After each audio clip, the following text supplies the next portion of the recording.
If the wind was in our sails, we'd be alright. If the wind was in our sails, we'd be alright.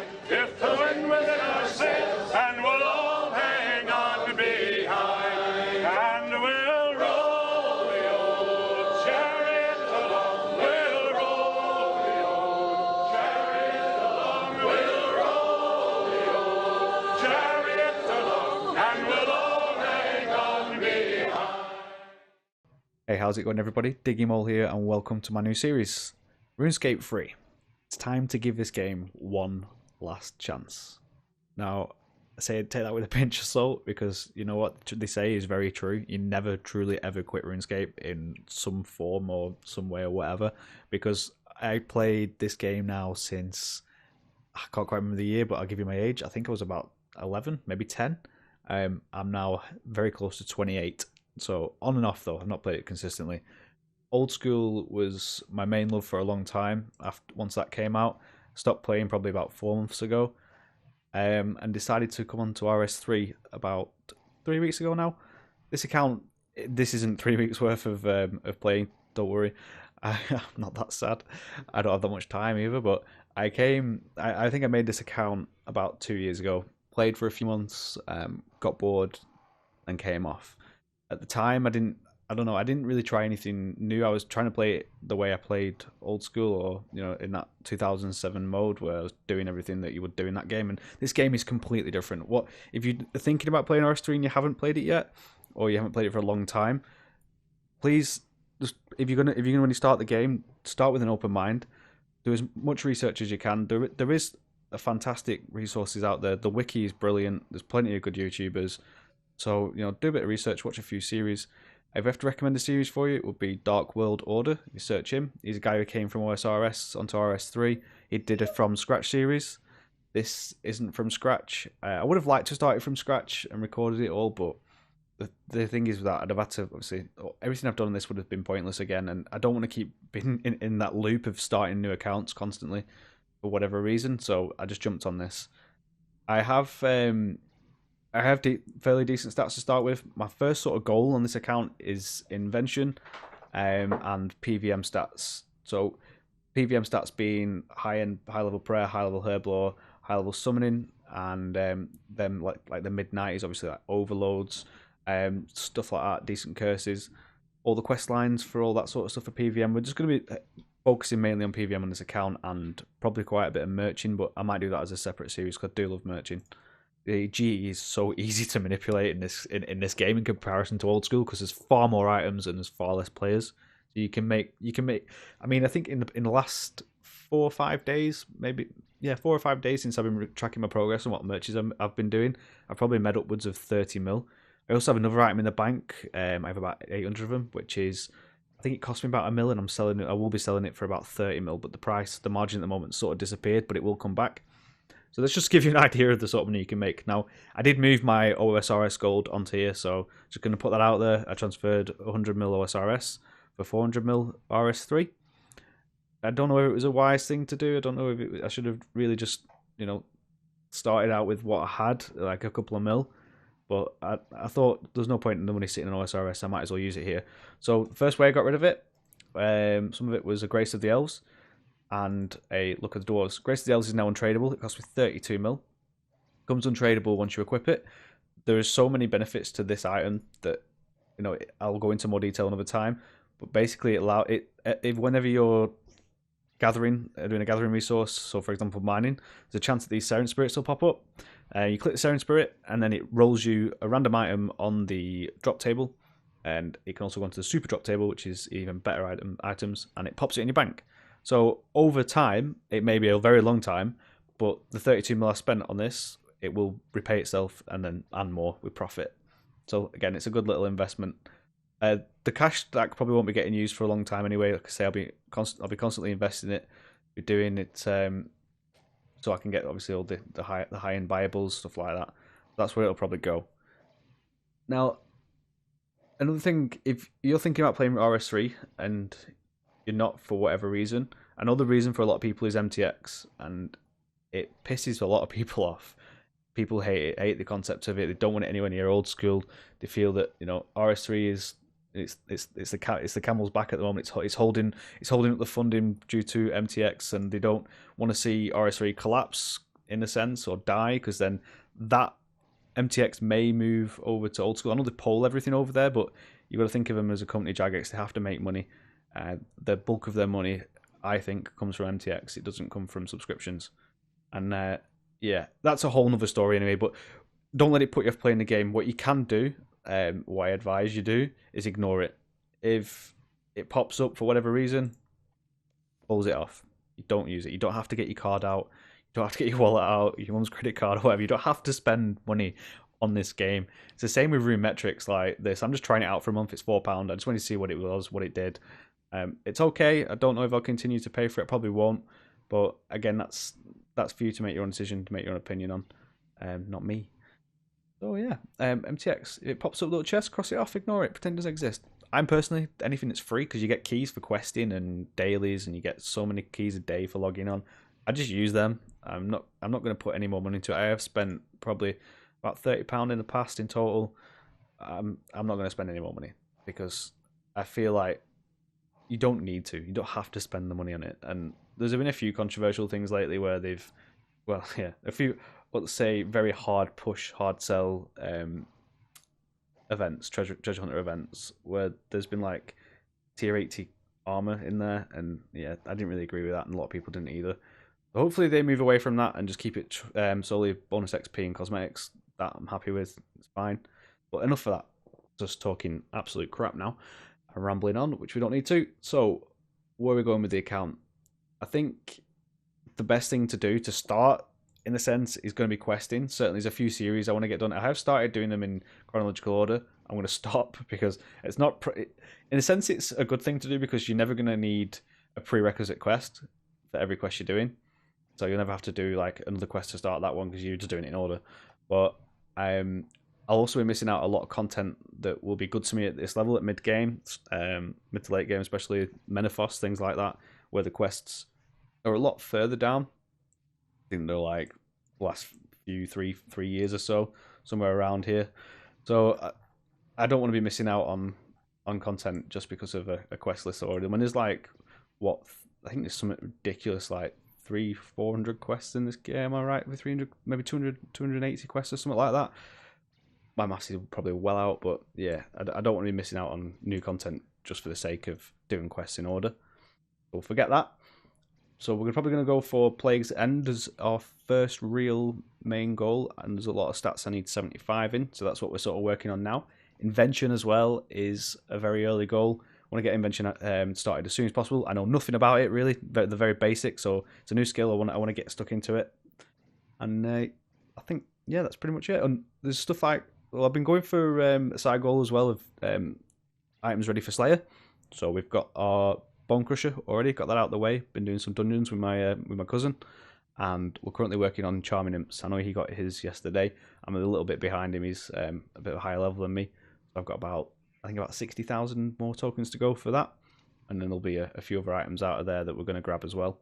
So plenty of dungeoneering coming up, and plenty of skilling and early questing.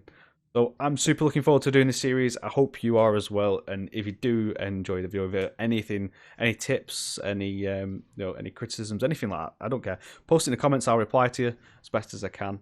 And yeah, I look forward to it. And the first of many gains is 57 rune crafting. I thought I might as well just finish a level while I was here. I'm not going to continue anyway. Or maybe I will. I don't know. I'll tell you what. Yeah, actually, I might stay here till 60. Round it off. Probably going to round a few stats off to 60. There'll be a couple of quest requirements in there anyway, so I might as well. And that's 60. And so we've got that done now. That's out of the way. Just thought I might as well stay here, like I said before. The good thing about this place is, if you don't know, like I say, if you've never played Runespan, it's a mini game. It's basically runecrafting experience, but it's very AFK. It's actually very good experience in a sense, thinking about it now, because I've been times where I've been sat here at 60k XP an hour. Thinking about that in comparison to some other methods, yeah, it is. It's very good. So I was just literally on my way out and came across this thing here, Runesphere. I noticed it was popped up here, and it, like it says, Runesphere active on middle floor, chaos. Didn't really know what it was, so I found it, and it's giving us rune dust. Not quite sure what this is used for though. Hopefully you can find out. this rune dust, the maximum you can get a day is 1,000. I think you can only turn it in once as well, according to the wiki. So you turn that in, or one dust is equivalent to 25 XP. So I think you can basically get 25k free XP in runecrafting a day if you find this while you're in Runespan. So yeah, it's very good. And there it is. That's finished. We're ready for this juicy XP drop. Boom, 25k. That should be another level as well. 61 and an achievement handing rune dust to a rune sphere. So that's an achievement for a comp keep, I believe someone just said here. Just doing a farming run. That's 58 farming. Quick tip, guys. Always do your farming runs every day. 5 minutes of work. Easiest 99 in the game. It's a new day, and with a new day, generally on RuneScape, every day, could be every few days, is a new treasure hunter promotion. So I've got 4 keys which I've accumulated over the past few days, and we're going to see what we get on here. I might not include this all the time using my keys, but if it's something decent, like there's quite a cool cosmetic outfit here, which I won't mind getting. So let's see if we can get any items from it. Prismatic Lodge Fallen Star, Small Thieving Star, Prismatic Small Fallen Star, and Small Magic Fallen Star. There's guaranteed red prize available on your next key. So this is where they try and grab people, because then someone's like, oh, guaranteed red. I might spend some money, get some keys. Don't do that. Please don't do that. At the moment, we're sticking all our prismatics into Herblore. Herblore being expensive. Currently got 232,000 bonus XP. That's ridiculous. Also, another promotion going on at the moment is this raffle dude, Balthazar's raffle. It's been going on for the whole month of September, so this is the last week. If you talk to him every day, you get a free ticket, which is a free entry. So look at our pouch at the moment. We haven't got any in. This is the first one. I think I did. Did I do it yesterday? Yes, I did. So never mind. So yesterday was Death Touch darts. I only put 2 tickets in. The chance of getting some Death Touch darts. Didn't get any, but you guaranteed a lamp, a medium XP lamp per entry that you put into the raffle. I got some on Monday. I got some of the Protean packs. These are really good. I got memories from mine, so I got total of 900 Protean memories from receiving 3 large Protean packs. And then last week, I actually got some Death Touch darts. I got 3, so they're in the bank. If you don't know what Death Touch darts are, they are basically, well, as it says, Death Touch dart. You throw it at a monster and it will insta kill it. So these are great for taking to certain bosses. Just getting an insta kill. You can go to Queen Black Dragon and stuff like that. For insta kill, chance at some decent loot. Or you might just end up with absolute trash, but it's an easy kill, especially if you're like my level and you can't really kill stuff like that. It's good to use. That's Plague City done. Not too hard. Only took about 5 to 10 minutes at the most. That's the first quest in the Plague's End series, the Road to Prif, as we're going to call it. 2,425 mining XP and the ability to teleport to Ardoin. I think now probably the best thing to do is either carry on with a few more quests. I think something like I need to do the Grand Tree, probably get that done. Maybe, yeah, I think I'm probably going to go and do the most of the dragon weapons, get them unlocked, get the skimmies unlocked and the longsword, etc. So Monkey Madness, Grand Tree, that sort of thing. That's the Grand Tree complete. Another easy one as well, to be fair. Like, again, 15 minutes. I don't know, it feels strange. It feels like these quests are a lot quicker on RS3 than Old School. They probably are. It's probably because of the amount of different teleports that are available to you to get to places. But we've got an 18,400 combat XP lamp, 7,900 agility XP lamp, 2,150 magic lamp, 2 more treasure hunter keys, and 5 quest points. So I think what we'll do, we'll just quickly pop this in agility, obviously, magic, and then I'm going to stick that in defense. It's currently working towards 60. That's 56 defense straight off that. And we should have some keys now. We've got 4 keys. So, alright, back to this. So, we can guarantee a red there. 500 protein traps. That's not bad.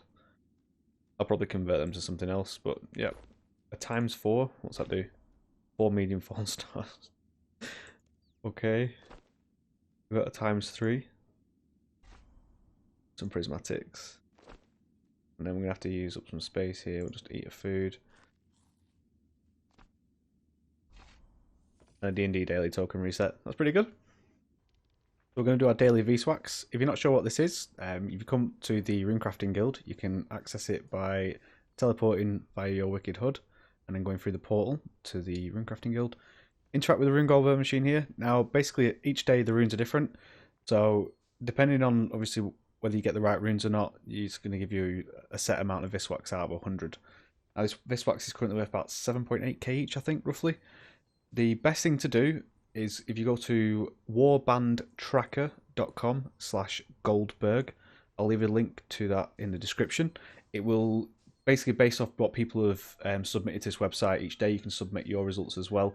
It will collate them all together, find obviously the averages, and basically show you what runes you need. So it's saying that the first one should be death runes. It's saying the second one can potentially be fire runes, air runes, or smoke runes. So we'll start it safe by using the cheaper air runes. That's always the best thing to do, is just try and use the cheaper runes. And then we'll chuck some bodies in there, and we'll see what we get. So it's not too happy with the air runes, so we take the air runes out and take the bodies out. And then we'll try the fires, and then maybe... The problem is I need 2,000 of a rune for this, so we'll try water. It's definitely not water, so we'll take water out again. It basically, each time you try and guess, it adds more on. So we'll try earth.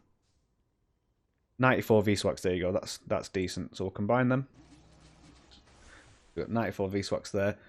Not sure what the entire cost of that was for us, but I don't think it was anywhere near 683,000 coins. So yeah, it's definitely worth doing every day. And this V-Swax can do quite a lot of different things. It's very good. It can reset or extend your auras. It can reroll or extend a daily challenge. It can reset a harmony pillar to do with farming. I'm not too sure what that is. It can extend your divine location gather limit. So basically, you put like down a divine rock or whatever, you can gather more of them each day. And it also, the best thing that I think, to be fair, along with auras, is add quick teleport charges to the lodestone network. So I've set this up. Each V-Swax you use gives you 10 charges. So if you come up here and you tick this and activate V-Swax, like I said before, make sure you buy some charges, and then you can literally just wherever you want. So we'll click Varrock, skips the animation, teleports you straight there, and you can even jump straight off the lodestone. You don't have to wait for that bit for it to step off like the home teleport does if you to do it without the quick charges. So yeah, useful little tip for you guys. Hope it helps.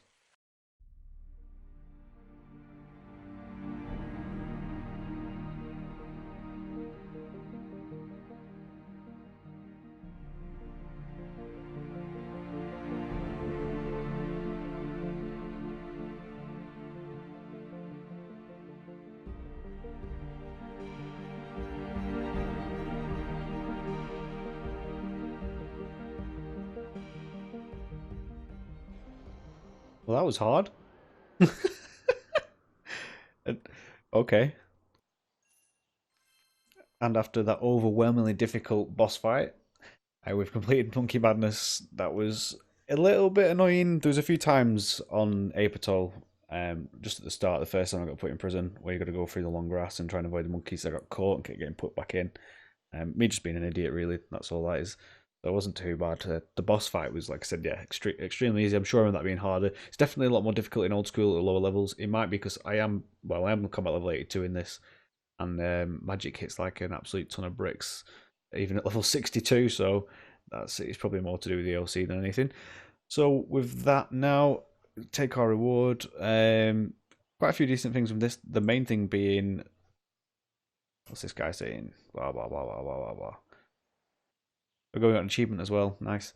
So let's go and speak to Darrow, because then this is where the juicy bit is. We did ours in defense and attack, I believe. Let's go 61 attack, 58 defense. You also get a little bit of strength and HP experience as well. So 62 HP and 53 strength. Decent gains from that. And that's going to be the end of the first episode, guys. Thank you very much for watching. If you did stay to the end, I really do appreciate it. I would also really appreciate if you hit the like button. Also, subscribe if you're already not. Hit the notification bell to receive notifications. And I'll see you in the next one. Peace.